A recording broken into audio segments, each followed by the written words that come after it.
Hello students, welcome to Concept Booster class.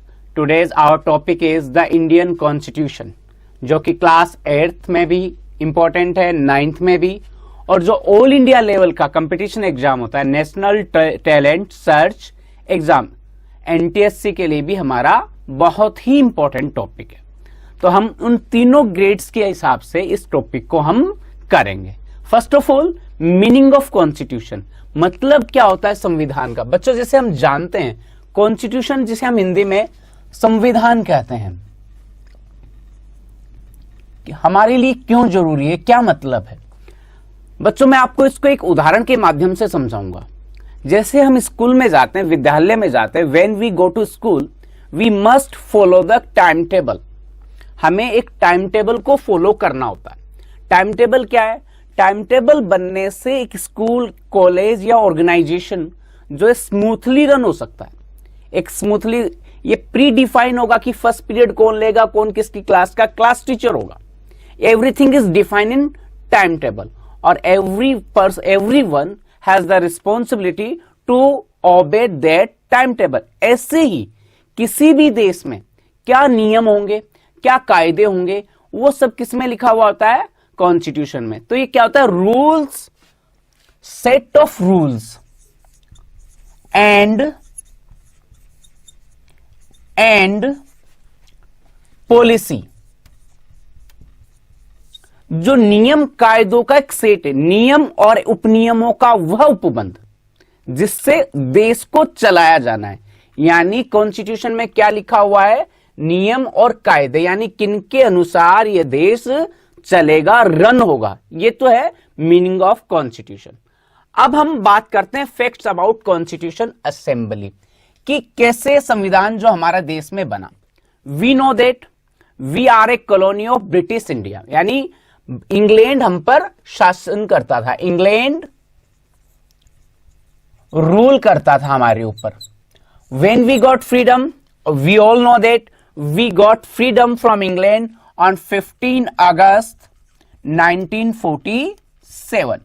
15 अगस्त 1947 को जब हम आजाद हो गए, वी नीड कॉन्स्टिट्यूशन। हमें इस चीज की आवश्यकता हुई कि हमें कैसा नियम चाहिए, कैसे कायदे चाहिए। तो उसके लिए उसको संविधान को बनाने के लिए, to make constitution, we need constitute assembly. किसकी आवश्यकता पड़ी? हमें कॉन्स्टिट्यूट असेंबली की आवश्यकता पड़ी। अब जब कॉन्स्टिट्यूट असेंबली बनी, किसकी मदद से बनी? मई 1946 में, इंपोर्टेंट डेट है माय डियर स्टूडेंट्स, मई 1946 में कैबिनेट मिशन के द्वारा इंडियन कॉन्स्टिट्यूट असेंबली की स्थापना की गई। I repeat, in May 1946 with the help of cabinet mission Indian constitute assembly was formed. Now ये गठन हो गया। द फर्स्ट मीटिंग कब हुई? अब constitute assembly, the first meeting was happen, first meeting जो है इंपॉर्टेंट डेट है 9 दिसंबर 1946 को। All we know that every committee must have their chairman. भाई, किसकी अध्यक्षता में काम कर रहे हैं, कौन हमारा नेता होगा? तो जो कॉन्स्टिट्यूट असेंबली थी उसका जो चेयरमैन बनना था वो कौन बने? Doctor Rajendra Prasad. Who was the chairman of constitute assembly? Doctor Rajendra Prasad was the chairman of constitute assembly. Yes, you are right, he was also the first president of India. Yes, very good, he was also the first president of India. And one more member we have, एक और व्यक्ति जो drafting committee है, जो प्रारूप कि हमारा constitution कैसा होगा, कैसे काम करेगा, एक उसको बनाने के लिए क्या थी? ड्राफ्टिंग कमिटी भी बनी। और ड्राफ्टिंग कमिटी के चेयरमैन कौन थे? डॉक्टर BR अम्बेडकर, जिन्हें फादर ऑफ इंडियन कॉन्स्टिट्यूशन कहा जाता है। Doctor BR Ambedkar, father of Indian constitution. Doctor B R Ambedkar को कहा जाता है। अब महत्वपूर्ण चीज, कई बार पूछ लेते हैं कि एनटीएससी में यह सवाल आया हुआ है कि इंडियन कॉन्स्टिट्यूशन को बनने में टाइम कितना लगा। तो प्यारे बच्चों, it takes 2 years 11 months and 18 days। इसको कंप्लीट होने में कितना टाइम लगा? 2 साल 11 महीने 18 दिन भारतीय संविधान को लिखने में लगा। अब 2 important dates are left, 2 important date. हम सभी जानते हैं कि भारत 15 अगस्त 1947 को आजाद हो गया। We all know that we celebrate our independence day on every year on 15 August. हम सभी जानते हैं कि स्कूल जाते हैं, अपने ऑफिस, अपने पेरेंट्स ऑफिस जाते हैं, तो 15 अगस्त को जो है हमारा स्वतंत्रता दिवस मनाया जाता है। We know that we celebrate our republic day on 26 January. अब ये 26 जनवरी को क्यों मना रहे हैं हम? क्योंकि on that day our constitution is implemented. उस दिन हमारा संविधान लागू हुआ था। बट ध्यान दे dear student, there are 2 dates. There are 2 dates. 26 जनवरी को तो हमारा संविधान, 26 जनवरी 1950 को हमारा संविधान लागू हुआ। चलिए, but there is 1 more date left, और वो कौन सी है? 26 नवंबर 1949। अब इस डेट में क्या है? 26 नवंबर 1949 में बड़ी इंपॉर्टेंट डेट है ये। 26 नवंबर 1949 ये वह दिन है जिस दिन हमारा संविधान पास हुआ था। When our constitution passed by constitute assembly. Constitute assembly ने कब पास किया? 26 नवंबर 1949 को। और इसी दिन वी सेलिब्रेट कॉन्स्टिट्यूशन डे। संविधान दिवस भी हम इसी दिन मनाते हैं। अब ध्यान देने योग्य बात है कि how many members are there in constitute assembly. हमें पता है बच्चों, ब्रिटिश राज जब खत्म हुआ, वे जब हमें आजादी मिलने को थी, ब्रिटिशर्स ने हमारे देश के 2 टुकड़े कर दिए। On the behalf of religion they divide India in 2 parts, Pakistan and India. Pakistan के अलग हो जाने से हमारी जो कॉन्स्टिट्यूट असेंबली है उसमें टोटल मेंबर्स कितने रहे? There are 299 members, 299, 290। यानी भारत का संविधान जिन्होंने लिखा है उस कॉन्स्टिट्यूट असेंबली में कितने सदस्य थे? 299 सदस्य थे। ये तो था एक जर्नल परिचय, फैक्ट्स अबाउट कॉन्स्टिट्यूशन, कि क्या क्या फैक्ट्स हैं, कौन अध्यक्ष था, कौन प्रारूप समिति का अध्यक्ष था, पहली मीटिंग कब हुई, आखिरी मीटिंग कब हुई, टाइम कितना लगा, इन सब चीजों को जनरल फैक्ट्स कहते हैं। And they are very important for NTSC exams. I repeat it, ये जो टॉपिक है वो 8th, 9th और एनटीएससी एग्जाम तीनों के लिए महत्वपूर्ण टॉपिक है। अब हम बात करते हैं की फीचर्स।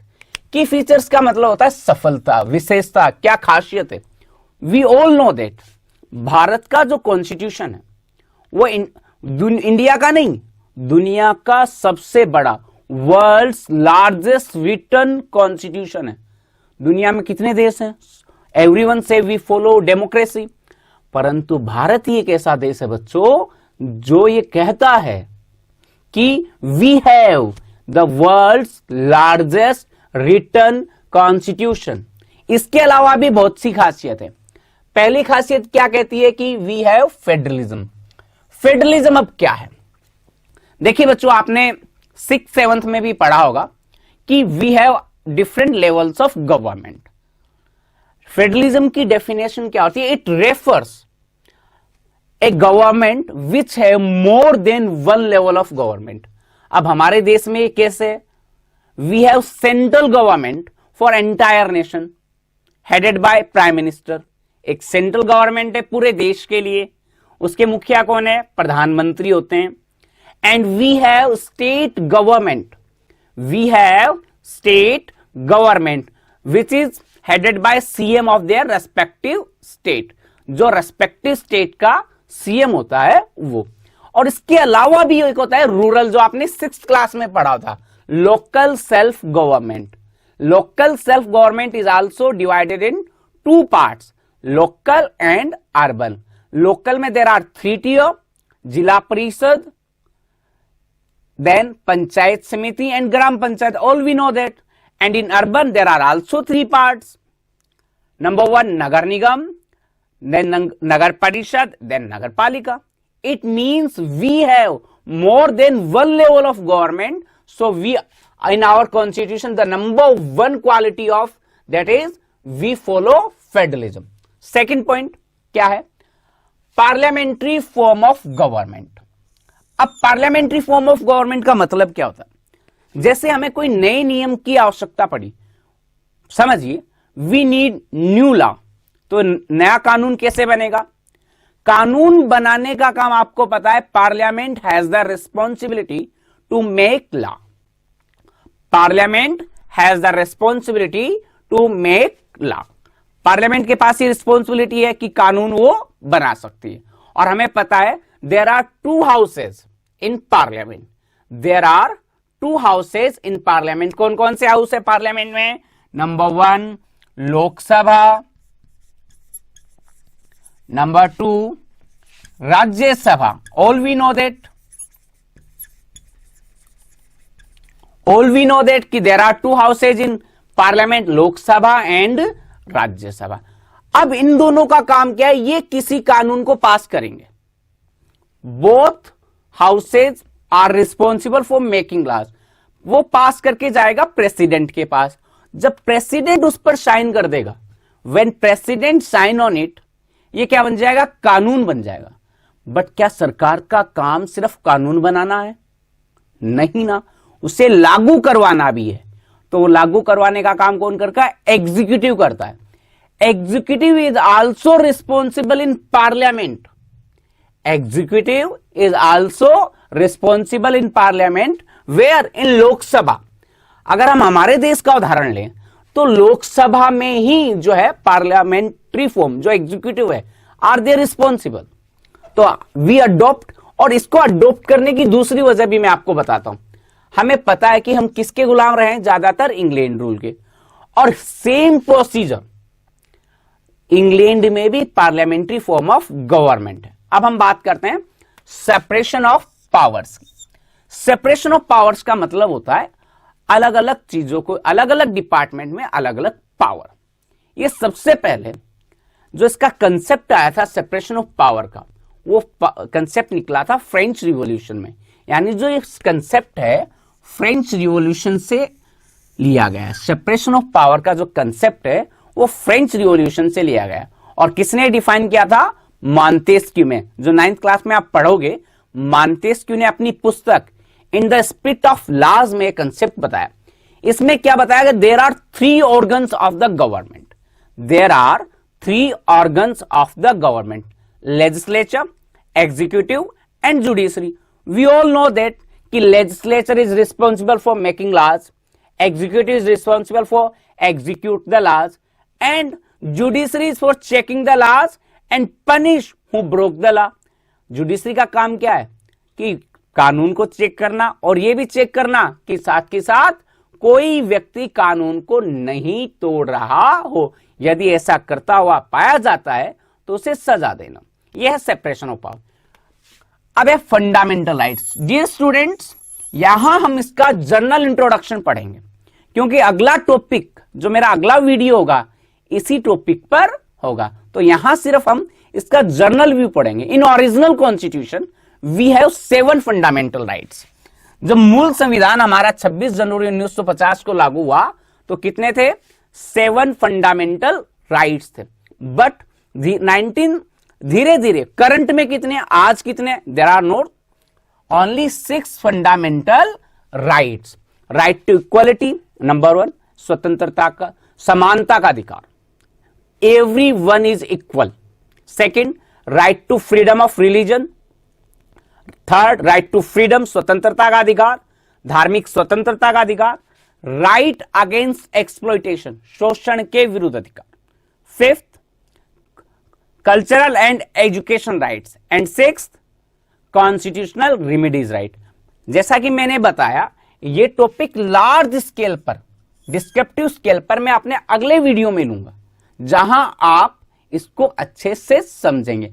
आज हमने क्या पढ़ा है, मीनिंग ऑफ कॉन्स्टिट्यूशन और फैक्ट्स जो हैं इसके बारे में, और की फीचर्स।